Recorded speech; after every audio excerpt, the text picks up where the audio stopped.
Good morning everyone and welcome back to my YouTube channel let's discuss. Friends, आज हम पढ़ेंगे class 10th विषय हिंदी और यह कार्यपत्रक 61 है जो कि 27 नवंबर 2020 के लिए है। तो विद्यार्थी अपना नाम लिखेंगे और कक्षा अध्यापक का नाम लिखेंगे।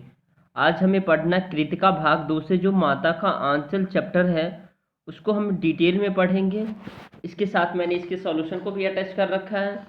तो आइए इसे डिस्कस करते हैं प्रॉपर वे में। बच्चों, अब तक हमने जाना कि माता का आंचल पाठ जिसके लेखक सी पूजन सहाय है। कौन है? सी पूजन सहाय।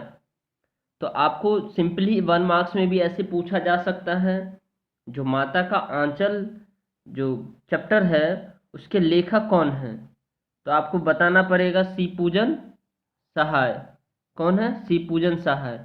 उनके द्वारा लिखा गया उपन्यास देहाती दुनिया से लिया गया है। यानी माता का आंचल जो चैप्टर है वो सी पूजन सहाय ने लिखा है और उनके नॉवेल जो उपन्यास है देहाती दुनिया से लिया गया है वह यह पाठ है।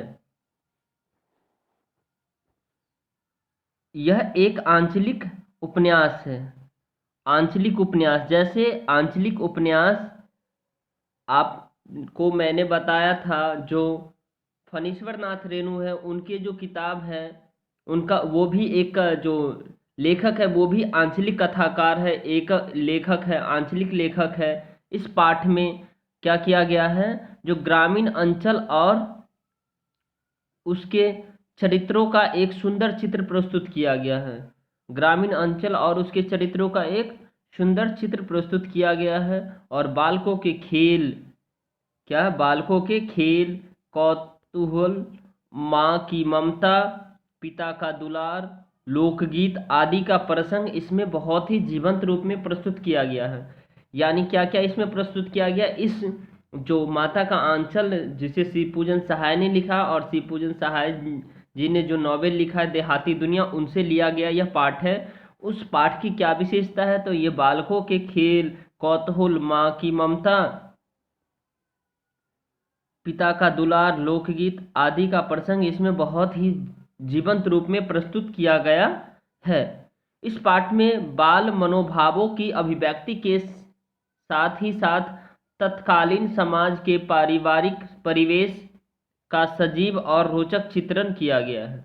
जो वर्तमान समाज में जो परिवेश है, जो समाज की स्थिति है, समाज की जो वास्तविकता है उसको रूबरू कराते हुए उनसे हमें क्या किया गया है, परिचय कराने का जो कोशिश किया गया है।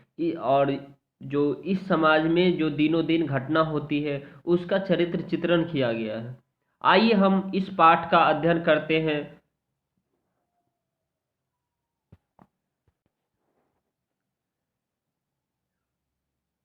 जहाँ लड़कों का संग तहाँ बाजे मृदंग, जहाँ बुढ़ों का संग तहाँ गरजे का दंग, तरंग दंग तंग होगा दोस्तों। जहाँ लड़कों का संग तहाँ बाजे मृदंग, जहाँ बुढ़ों का संग तहाँ खर्चे का तंग। यानी जहाँ बुढ़ों का जो तंग है, बुढ़ों का जो संग है वो खर्चे का तंग है। कैसे है?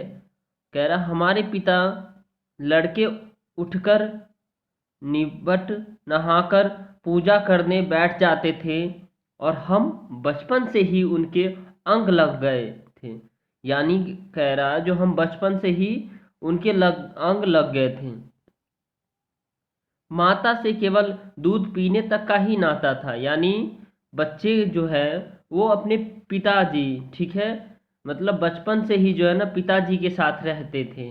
माता से केवल केवल दूध भर का आसार, अर्थात बच्चे जन्म लेने के पश्चात जब माता के का जो है ना मतलब बच्चों और माता का रिश्ता सबसे ज़्यादा महत्वपूर्ण माना गया, दूध का रिश्ता, ठीक है। इसीलिए पिता के साथ ही हम भी बाहर के बैठक में ही सोया करते। उसके बाद वो बच्चा बता रहा है जो हमारे माता से रिश्ता उसके बाद कुछ खास नहीं रहा, पिता के साथ अधिक रहा।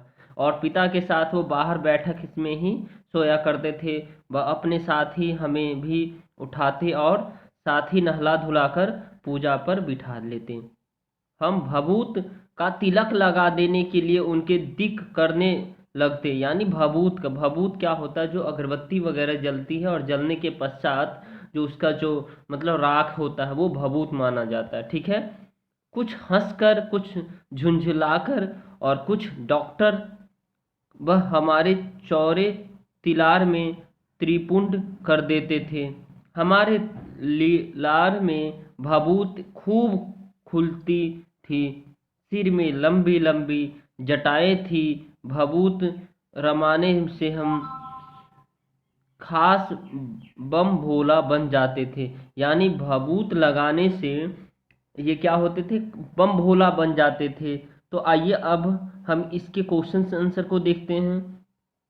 चलिए, क्वेश्चन है, माता का आंचल पाठ कहाँ से लिया गया है और उसकी क्या विशेषताएं है। इस पाठ में किन किन बातों का सजीव और रोचक चित्रण किया गया है। माता से केवल दूध पीने तक का नाता था से क्या अभिप्राय है, और बालक का सवेरे की क्या दिनचर्या थी, और अपने बचपन की किसी मजेदार घटना को लिखिए। तो आइए इसका आंसर को देखते हैं।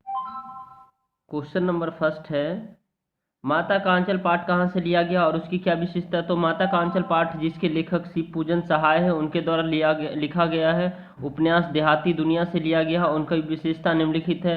यह एक आंचलिक उपन्यास है और इस पाठ में ग्रामीण अंचल और उनकी चरित्रों का एक सुंदर चित्र प्रस्तुत किया गया है। और इस पाठ में बाल मनोभावों की अभिव्यक्ति के साथ ही साथ तत्कालीन समाज के पारिवारिक परिवेश का सजीव और रोचक चित्रण किया गया है।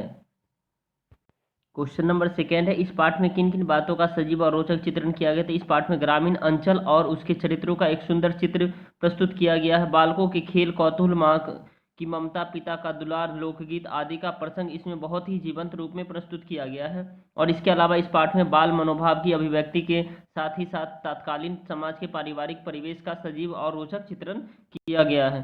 क्वेश्चन नंबर थर्ड है, माता से किस केवल दूध पीने तक का नाता था से क्या अभिप्राय है। माता तड़के उठकर निबट नहाकर पूजा करने बैठ जाते थे। हम बचपन से ही उनके संग अंग लग गए थे। माता से केवल दूध पीने तक का नाता था, इसलिए पिता के साथ ही हम भी बाहर के बैठक में ही सोया करते थे।